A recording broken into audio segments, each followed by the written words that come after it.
So this is all to introduce one of the most amazing Shin Buddhists, the Helen Keller of Japan. Her name was Hisako Nakamura, and she lived almost her entire life without any hands and without any feet. When she was young, about 3 years of age, due to frostbite, first she lost her hands, then it spread to her legs, and she lost her legs. So she had short stumps for arms, and she had short stumps for legs, just above the knee. And she had this tremendously difficult life growing up. In those days, this is many years ago, handicapped children weren't allowed to go to school. And so she wanted to go to school. She wanted to learn how to do things like all the other children.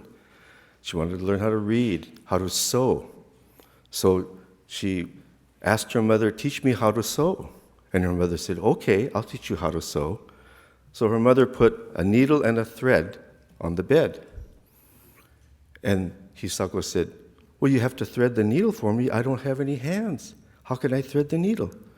Her mother, being wise, but also sort of tough love, said, "You have to figure it out somehow yourself. I can't figure it out for you. You're going to have to figure out how to live your life without any hands, without any feet." So she worked and she worked and she worked at it. She figured out a way to thread a needle. She put the needle in the short stumps of her arms. She put the thread through her mouth. She pushed the thread through the eye of the needle that way. And she learned how to sew. Her first thing that she made was a doll. She felt so wonderful. She made a doll. She told her mother, "Please give it to the girl next door." And when her mother gave it to the girl next door, the mother said, "This filthy doll, I can't give it to my daughter." See, because it had her saliva on it because she made it with her mouth. That kind of thing over and over and over again. She had tremendous difficult life. So some of these photos of the things that she was able to do, to knit, to sew, to cook, she could do all of these things. But throughout her life, she was very bitter about her handicap. Why did I have to face this kind of life? Although she was able to learn how to do things, even hold a rice bowl and eat with chopsticks, she was so bitter. But she encountered Shin Buddhism. When she encountered Shin Buddhism, she learned in Shin Buddhist teachings that we have to meet a true teacher for our life. And she thought, well, who is my true teacher? And then she realized that her greatest teacher was her physical body, was her handicapped body. Now, when she looked at her handicapped body as her greatest teacher, then her life turned around. Then she was able to live a life of profound meaning and gratitude, knowing that her greatest teacher was her life experience itself. So, Stuart, can we go to some of the poems by Hisako Nakamura? This is her daughter. So she wrote many beautiful poems, and that's her calligraphy that she wrote with her mouth and the brush. Our heart and mind itself is Buddha. Next one. This is a doll that she made.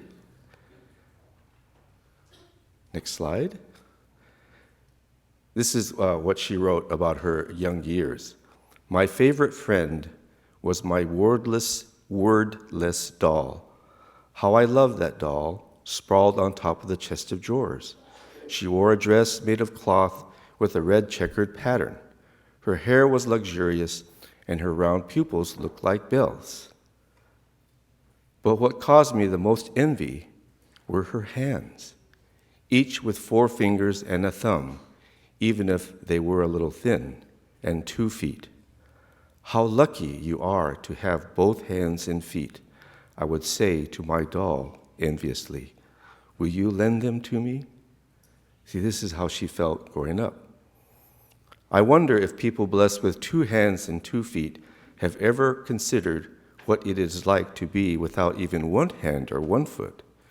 And I wonder how many people appreciate their 4 fingers and thumb and 5 toes by saying thank you to them. How many times have I thought about this? You know, the little example about, I think it was Erin who had to tie her shoes without a thumb. Once I broke my thumb playing basketball, and I had it in a little cast. If you don't have even one thumb, I couldn't even zip up my pants. It was really a life experience to live with a little minor handicap, much less something like Hisako Nakamura. And this poem, though without hands or feet, the life that is allowed to live, how precious. Because I am without hands and without feet, I am enveloped in the Buddha's compassionate sleeves.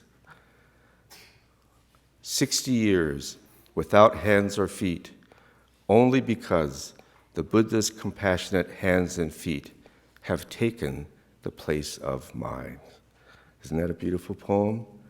So one of the highlights of Hisako Nakamura's life was meeting Helen Keller. She met Helen Keller because Hisako Nakamura had become a very renowned lay speaker in Japan, and so she had the opportunity to meet Helen Keller. When Helen Keller reached out to shake Hisako Nakamura's hand, she realized, oh, this woman doesn't have any arms. Then she felt further, oh, this woman doesn't have any legs. So without saying a word, the two of them embraced and understood each other's life. It was sort of one of her sort of pivotal experiences in her life, the embrace with Helen Keller. So Hisako Nakamura was able to resolve this tremendous handicap in life of great tragedy and difficulty by encountering the Shin Buddhist teachings. And the Shin Buddhist teachings have that kind of potential for our everyday life, to transform great suffering into even great joy, to change a life of no meaning into a life of great meaning, to make our life truly meaningful, to find our truest heart and mind, which is the heart and mind of the Buddha. Today, I wanted to share about Hisako Nakamura and also pay respect to the wonderful pets in our life who have given so much and have been our best of friends.